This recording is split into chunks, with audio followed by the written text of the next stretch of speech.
Om Swastiastu, selamat pagi, selamat siang, selamat sore, ataupun selamat malam untuk adik-adik kelas 10 Multimedia SMK Pariwisata Banyumatis. Jadi kali ini kita masuk ke mata pelajaran Sistem Komputer dan sudah memasuki pertemuan ketiga. Jadi untuk topiknya sendiri yang kita bahas ini masih sama dengan minggu lalu. Kita masih membahas relasi logika dan fungsi gerbang logika. Ya, jadi adik bisa lihat ada gerbang NAND, itu ada NOR, ada NAND, ada XOR, ada XNOR. Nah, kemudian kita juga akan melanjutkan pembahasan mengenai flip-flop, counter, dan yang lainnya. Jadi kita lanjutkan untuk membahas gerbang logika. Yang pertama itu gerbang logika NAND. Jadi gerbang logika NAND ini merupakan seperti yang kita ketahui atau kita bahas minggu lalu, itu merupakan gabungan antara gerbang NOT dan juga gerbang AND. Nah, jadi gerbang NAND itu dapat menerima dua atau lebih input dan dapat menghasilkan sebuah output. Jadi sama dengan gerbang-gerbang sebelumnya. Namun ini adalah gerbang kombinasi antara gerbang NOT dan gerbang AND. Nah, adik-adik perlu perhatikan pada poin ini ya. Jadi gerbang ini akan menghasilkan nilai yang berlawanan dengan gerbang AND. Nah, jadi gerbang NAND ini adalah lawannya dari gerbang AND yang kita pelajari minggu lalu. Nah, nilai output di sini disimbolkan dengan X dari gerbang NAND dapat digambarkan sebagai berikut. Jadi saya membaca terjemahan dari rumusnya ya. Jadi di sini X sama dengan A kali B aksen atau X sama dengan AB aksen. Nah, ini adik-adik bisa lihat tabel, ini namanya tabel kebenaran, sama seperti gerbang logika yang kita bahas minggu lalu, itu masing-masing mempunyai tabel kebenaran ya. Jadi adik-adik harus ingat, harus bisa membuat harus bisa membuat tabel kebenaran dari masing-masing gerbang logika adik-adik ya. Nah, jadi untuk caranya pun sebenarnya cukup mudah ya. Jadi adik-adik tinggal mengumpamakan inputan dan menghitung inputan dan mengetahui output yang dihasilkan dari gerbang logika yang adik-adik hitung. Nah, di sini adik-adik bisa lihat sebagai contoh soal ya, di sebelah kanan itu untuk gerbang NAND sendiri itu simbolnya seperti ini adik-adik ya. Simbolnya itu sama dengan N yang kemarin kita bahas, namun di sini berisi NOT ya, ada lingkaran kecil di depan gerbang N-nya seperti itu. Dan sehingga ini menjadi lawan dari gerbang N. Nah, misalkan ada contoh soalnya. Ketika gerbang NAND memiliki dua input AB, A-nya adalah 1 dan B-nya adalah 0. Kemudian berapakah nilai X-nya? Nah, kemudian kita masukkan rumus yang tadi. Jadi X-nya pada gerbang NAND, X-nya itu sama dengan A kali B aksen atau lawan. Nah, jadi di sini X-nya itu sama dengan A-nya adalah 1, jadi 1 dikali B, B-nya adalah 0. Jadi 1 kali 1 kali 0 aksen. Jadi kalau 1 kali 0 itu kan hasilnya 0. Namun di sini diisi aksen atau lawan. Ya, lawan itu simbol dari NOT. Nah, aksen 0, lawan dari 0 atau bukan 0 itu otomatis adalah 1, sehingga di sini X-nya bernilai 1. Nah, begitulah, kurang lebih seperti itulah untuk contoh perhitungan. Nah, jadi dari contoh perhitungan ini adik-adik bisa menyusun gerbang logika dari NAND, dari gerbang logika NAND ini. Jadi kalian bisa membuat truth table atau tabel kebenaran. Nah, jadi misalkan di sini A-nya diumpamakan adalah 0, B-nya diumpamakan 0, maka otomatis 0 kali 0 hasilnya 0, dan lawan dari 0 adalah 1, maka otomatis hasilnya adalah 1. Dan begitu juga dengan contoh perhitungan yang lain. Jadi ini untuk pembahasan dari gerbang logika NAND. Jadi silakan untuk tabel kebenarannya itu adik-adik pahami melalui contoh perhitungan yang diberikan seperti itu. Lanjut ke gerbang logika NOR. Nah, NOR ini sebagaimana kita bahas kemarin itu adalah pergabungan atau kombinasi dari gerbang NOT dan juga gerbang OR. Nah, jadi gerbang NOR itu sama seperti gerbang NAND tadi, jadi dapat menerima dua atau lebih input dan dapat menghasilkan sebuah output. Nah, poinnya di sini, gerbang ini atau gerbang NOR ini akan menghasilkan nilai yang berlawanan dari gerbang yang dihasilkan nilai yang dihasilkan oleh gerbang NOR. Nilai output saya simbolkan dengan X, disimbolkan dengan X dari gerbang NOR dapat digambarkan sebagai berikut. Jadi X-nya pada NOR itu sama dengan A tambah B aksen. A tambah B aksen. Nah, jadi simbolnya seperti adik-adik bisa lihat ini simbol OR, kemudian ditambah dengan titik yang di depannya di titik lingkaran putih. Jadi itu untuk simbol NOR-nya sehingga digabungkan menjadi gerbang logika NOR. Nah, ini untuk tabel logikanya juga silakan diperhatikan ya. Jadi untuk contoh soalnya sendiri, jadi jika sebuah gerbang logika NOR itu dimasuki oleh dua inputan. Yang pertama inputan A dengan nilai 1 dan nilai B dan inputan B dengan nilai 0. Maka berapakah X-nya? Jadi adik-adik bisa masukkan rumus yang ada di sebelah kiri. Nah, dikatakan X dari gerbang logika NOR itu adalah A tambah B aksen. Ya, lagi-lagi kita harus menjumlahkan A, nilai A ditambah nilai B, kemudian diaksenkan atau dilawan. Seperti itulah istilahnya. Untuk X-nya di sini, jadi nilai A-nya adalah 1, kita masukkan 1, ditambah nilai B, B-nya adalah 0, kemudian ditambahkan aksen atau coret atau garis yang di atasnya. 1 ditambah 0 itu sama dengan 1.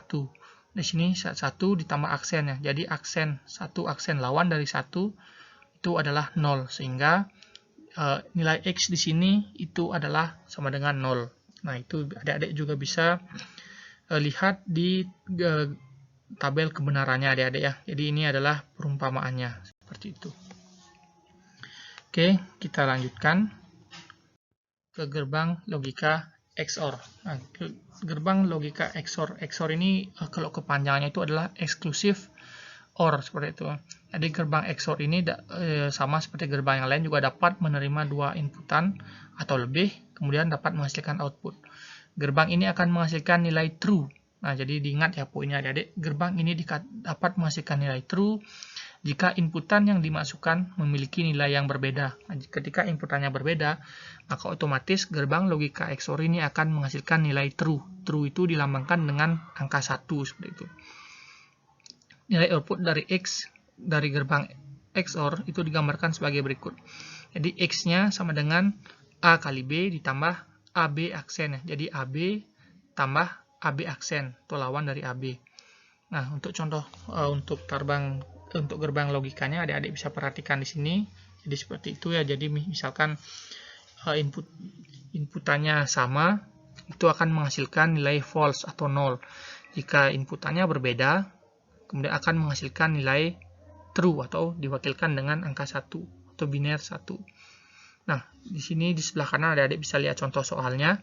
Jadi, ketika sebuah gerbang logika XOR bernilai dimasuki oleh dua inputan.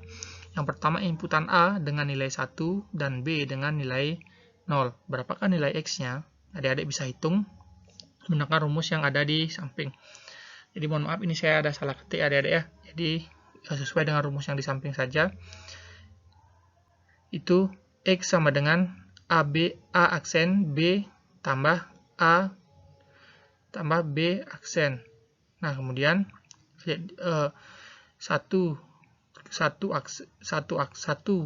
A nilai A-nya adalah 1, kemudian 1 aksen dikali 0 ditambah 1 kali atau titik B nilai B aksen, nilainya B-nya adalah 0, maka otomatis akan menghasilkan 0 aksen.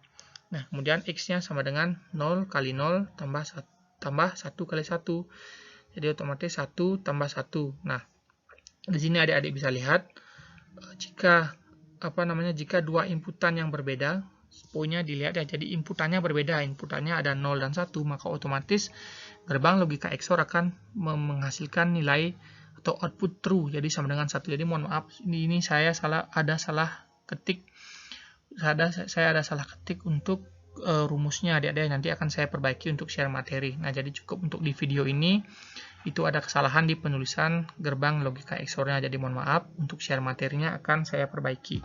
Jadi adik-adik cukup berpatokan pada gerbang logikanya ya adik-adik ya. Jadi silakan berpatokan pada tabel kebenarannya dan rumus yang dituliskan di contoh soal ya. Untuk rumusnya di sini akan saya perbaiki. Oke, jadi seperti itu ya adik-adik ya. Jadi sekali lagi untuk gerbang XOR di sini poinnya adalah gerbang XOR akan menghasilkan nilai true atau 1 apabila input yang dimasukkan memiliki nilai berbeda. Seperti tadi, kalau A-nya 1, B-nya 0, otomatis nilainya akan true atau 1.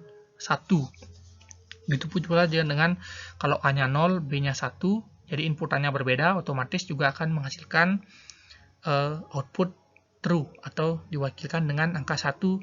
Nah, bagaimana jika inputannya bernilai sama, A-nya 1, B-nya 1, sesuai dengan aturan dari gerbang logika XOR ini, atau otomatis itu akan menghasilkan menghasilkan output false diwakilkan dengan angka 0. Begitu pula jika kedua inputannya bernilai 0, maka otomatis gerbang logika XOR ini akan menghasilkan output bernilai salah atau false dan diwakilkan dengan angka 0. Seperti itu adik-adik ya. Oke, baik, kita. Nah, gerbang XNOR. Nah, jadi untuk yang rumus yang tadi itu punyanya si gerbang XNOR ya adik-adik ya. Jadi itu mohon diperhatikan, dan untuk share materi pada Google Classroom nanti akan saya perbaiki. Oke, gerbang XNOR.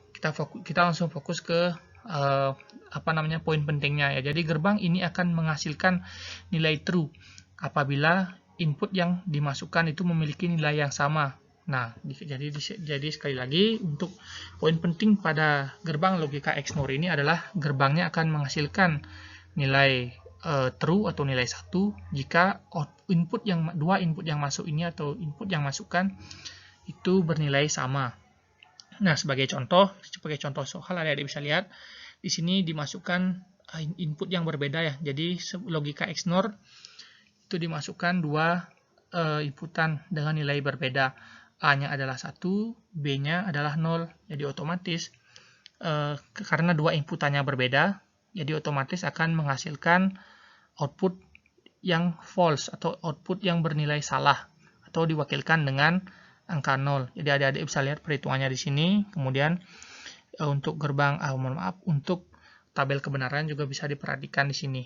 Dan untuk simbolnya juga adik-adik ya. Jadi inilah untuk gerbang logika XNOR-nya. Oke, kita lanjut. Nah, sekarang kita masuk ke yang namanya flip-flop adik-adik ya. Jadi apa itu flip-flop? Flip-flop adalah suatu rangkaian ya. Jadi dikatakan flip-flop ini adalah sebuah rangkaian elektronik yang dimana memiliki dua kondisi stabil dan dapat digunakan untuk menyimpan informasi. Flip-flop ini merupakan pengaplikasian gerbang logika yang bersifat multivibrator bistabil. Nah, jadi kenapa dikatakan multivibrator, ya mohon maaf saya salah sebut tadi, multivibrator bistabil, karena kedua tingkat tegangan keluaran pada multivibrator tersebut adalah stabil dan hanya mengubah situasi tingkat tegangan keluarnya saat dipicu atau di-trigger. Flip-flop mempunyai dua output atau keluaran yang salah, jadi memiliki output yang salah atau output yang bernilai salah.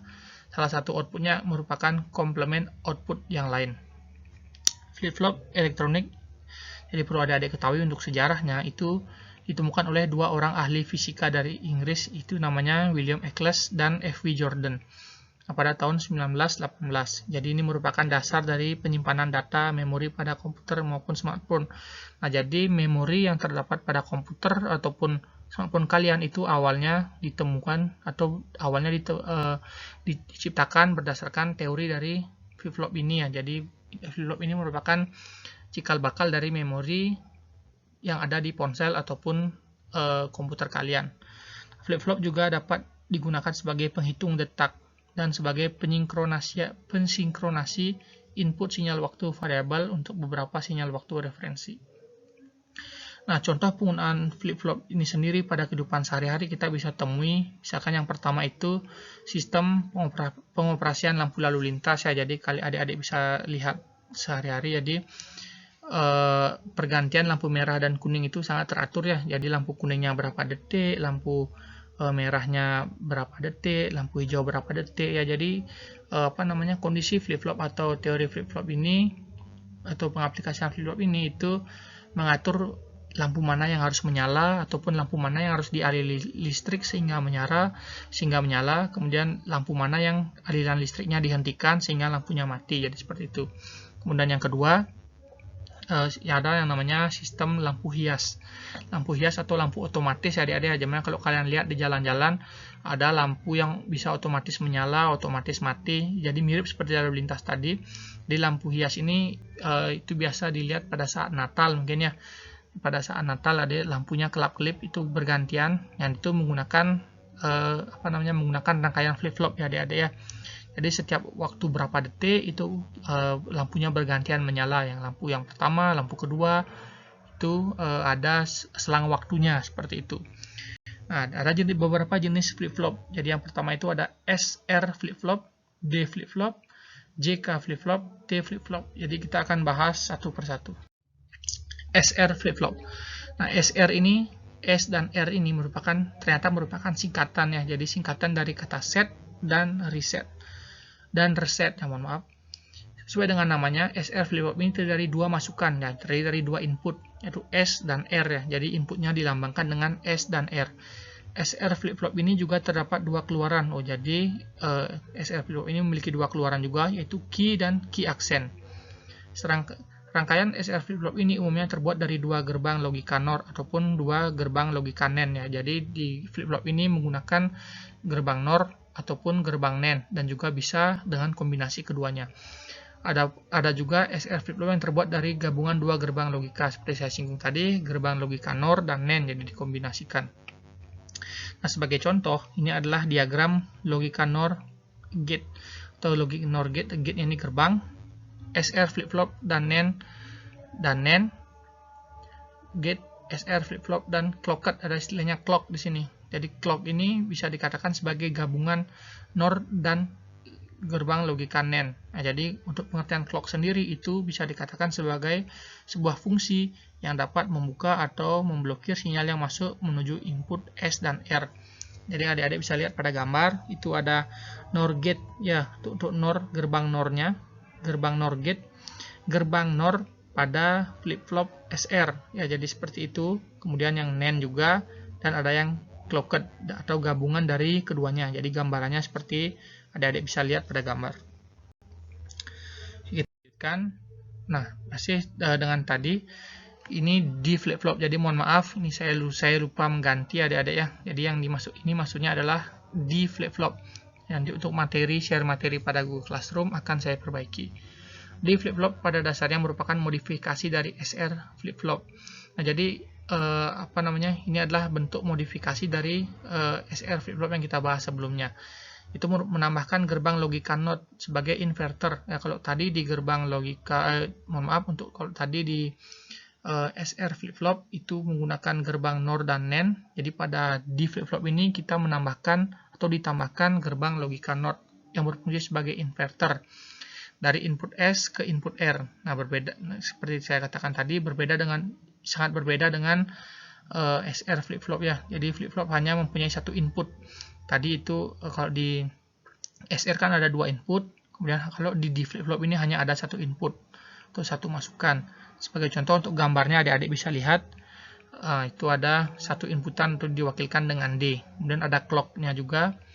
Dan kemudian untuk untuk outputnya itu juga terdiri dari dua output. Jadi ada output key dan key accent. Oke, kita lihatkan. Selanjutnya adalah JK flip-flop. JK flip-flop.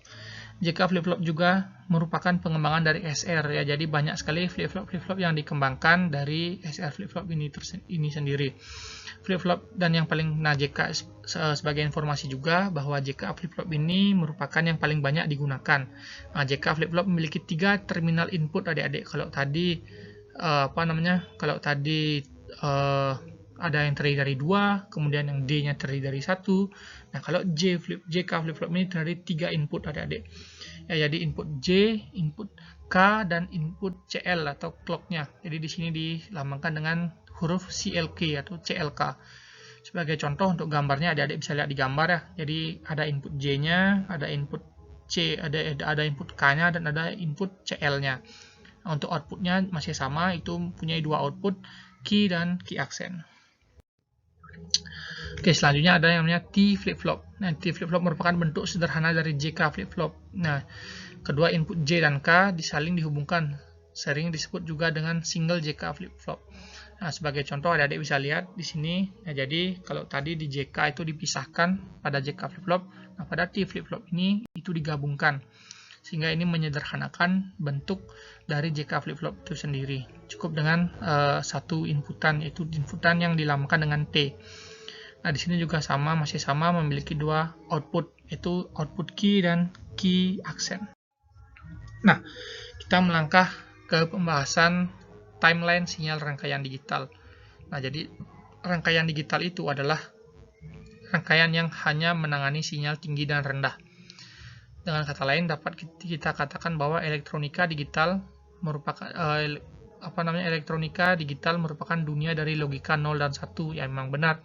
Jadi di dunia elektronika itu penerapan dari rangkaian digital ini banyak digunakan di ilmu-ilmu ataupun di dunia elektronika. Nah, peralatan digital beroperasi dengan sinyal digital dengan penggambaran suatu pembangkit gelombang persegi. Dalam suatu rangkaian elektronika digital hanya terdapat dua tegangan pada diagram bentuk gelombang. Tegangan ini dilabelkan dengan tinggi dan rendah, atau kalau bahasa Inggrisnya itu high and low. Jadi hanya ada dua tegangan yang diketahui atau yang dikenali oleh rangkaian digital ini, yaitu tegangan tinggi atau high dan tegangan rendah atau low. Nah, tegangan tinggi itu bernilai lebih dari 5 volt atau lebih. Nah, sedangkan untuk tegangan rendah itu bernilai 0 volt. Tegangan tinggi disebut sebagai logika 0. Nah, logika ini menandakan dua kondisi, yaitu bila rangkaian bernilai 0, maka peralatan sedang tidak beroperasi atau tidak ada aliran listrik yang mengalir. Nah, atau disebut juga dengan kondisi low. Nah, sedangkan bila rangkaiannya bernilai 1 atau bernilai benar, itu berarti peralatan itu bisa beroperasi karena peralatannya dialiri listrik, atau disebut juga dengan high, jadi lawan dari low. Nah, bentuk gelombang sinyal digital untuk bentuk gelombang sinyal digitalnya. Nah, bahasa logika atau biner atau seperti 1 dan 0 tadi itu hanya simbol ya adik-adik ya. Jadi 1 atau 0 itu, sekali lagi saya ingatkan, itu merupakan perumpamaan atau simbol dari kondisi benar dan salah. Nah, kemudian seperti yang kita ketahui juga bahwa angka biner itu merupakan satu-satunya bahasa yang dapat dimengerti oleh mesin, atau karena itu untuk memberikan tingkat efisiensi dan efektivitas dari sebuah peralatan mesin digunakanlah sistem digital ini. Nah, rangkaian digital sendiri dapat dibagi menjadi dua sifat, yaitu ada yang kombinasional dan juga sekuensial. Sinyal digital dapat dibangkitkan oleh saklar hidup mati yang sederhana. Ya, jadi saklar digital juga dapat dibangkitkan oleh suatu resistor yang berubah hidup dan mati. Nah, setiap beberapa tahun terakhir, sinyal elektronika biasanya dibangkitkan dengan diolah oleh rangkaian terpadu atau IC. Itu kepanjangannya adalah Integrated Circuit. Dari IC ini sendiri itu sudah banyak sekali digunakan di perangkat elektronika saat ini ya. Di HP kalian ada IC, di komputer kalian juga ada IC. Ya, jadi IC ini sangat penting sekali perannya untuk perangkat elektronika kalian ya.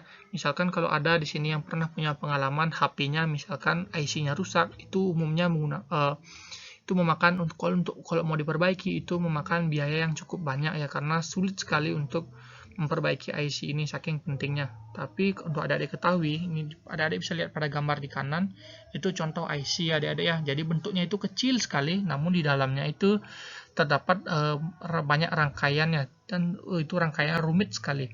Padahal bentuknya kecil. Jadi itulah yang namanya IC. Ini hanya sebagai contoh ya. Jadi ada banyak IC, dan ini sebagai contoh saya tampilkan satu, itu namanya IC 74HC266. Nah, jadi dalam IC ini seperti saya katakan tadi itu terdapat ribuan atau bahkan ratusan atau bahkan ribuan gerbang logika. Nah, kalau IC contoh ini terdiri dari gerbang logika XNOR.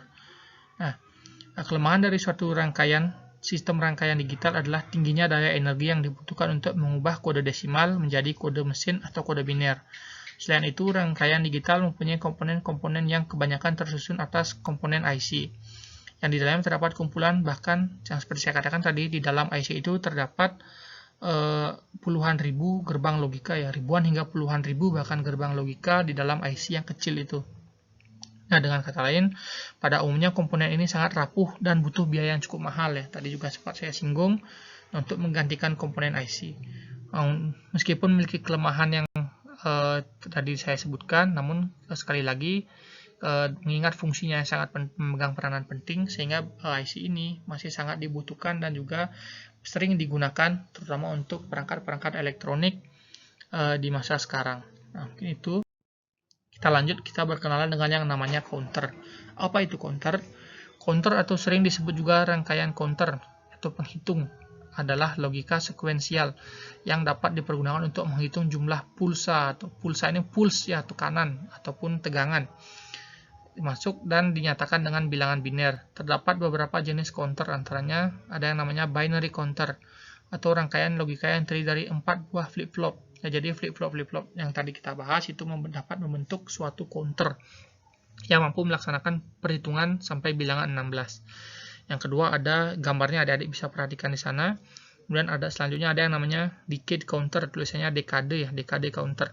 Dikenal sebagai komponen IC yang mempunyai 10 pin atau 10 kaki output, yang mana outputnya ini menyala bergantian satu persatu tanpa jeda. IC dekade ini atau IC decade IC ini atau decade counter ini termasuk jenis IC TTL ya. Jadi seperti saya singgung tadi, ada beragam jenis IC yang digunakan di kehidupan kita sehari-hari. Nah, jadi katanya decade counter ini termasuk dalam IC TTL. Nah, TT-nya di sini itu artinya transistor, dan L-nya adalah logika. Jadi IC TTL ini IC yang terdiri dari logika transistor logika, dan dibuat dari bahan yang bersifat bipolar. Kemudian lanjut, ada yang namanya up-down counter. Jadi adalah rangkaian counter yang berfungsi menghitung naik turun secara bergantian karena adanya input eksternal sebagai kontrol yang menentukan saat menghitung naik ataupun turun. Counter jenis ini dapat ditemui pada lampu lalu lintas ya, sebagai contoh. Jadi lampu lalu lintas itu dimana bilangan akan menghitung mundur. Misalkan di Singaraja itu ada, kalau nggak salah di jalan perempatan Singaraja ya, di pusat kota itu ada lampu merah yang ada waktunya ya, jadi kelihatan waktunya. Jadi waktunya itu menghitung mundur ya, misalkan lampu merah berapa detik, lampu hijau berapa detik, lampu kuning berapa detik. Jadi itu dihitung misalkan dari 40 detik menuju ke 39, 38, 37 ya, itu di situ itulah penerapan up down counter. Dalam hal ini adalah penerapan down counter ya, jadi menghitung dari atas ke bawah. Nah, kemudian untuk up counternya sendiri itu biasa salah satu penerapannya adalah pada tasbih digital ya. Jadi kalau adik-adik tahu tasbih ini adalah alat ibadah dari umat muslim ya. Jadi ini untuk menghitung naik ya. Kalau tadi seperti contoh lampu merah tadi menghitung dari angka yang besar ke angka yang rendah. Nah, kalau dari tasbih digital ini dia menghitung dari angka kecil ke angka yang besar seperti itu. Jadi naik seperti itu sesuai dengan namanya. Untuk gambarnya adik-adik bisa perhatikan contohnya. Kurang lebih seperti itu. Oke, mungkin adik-adik sekian dari materi yang bisa saya sampaikan di pertemuan kali ini. Untuk penutup, itu saya harapkan adik-adik mencari lagi referensi-referensi terkait sesuai dengan materi yang kita bahas hari ini, dan tujuannya untuk memperdalam pemahaman adik-adik. Jadi referensi ini maksudnya sumber belajar gali lagi mengenai pemahamannya mengenai gerbang logika. Nah, kemudian yang kedua, setelah penyampaian materi melalui video ini ya, jadi saya rencana akan memberikan tugas soal saya sebagai latihan dan juga sebagai evaluasi terkait pemahaman kalian dengan materi yang kita bahas kali ini. Nah, kemudian apabila ada adik-adik yang merasa kurang jelas terkait dengan materi ataupun pembelajaran, itu bisa berdiskusi melalui grup WhatsApp. Oke, mungkin sekian pembahasan saya hari ini. Kemudian saya mohon maaf apabila terdapat banyak kekurangan. Semoga kedepannya bisa kita perbaiki sama-sama. Oke, untuk terakhir saya tutup dengan Parama Santi. Om Santi Santi Santi Om. Terima kasih.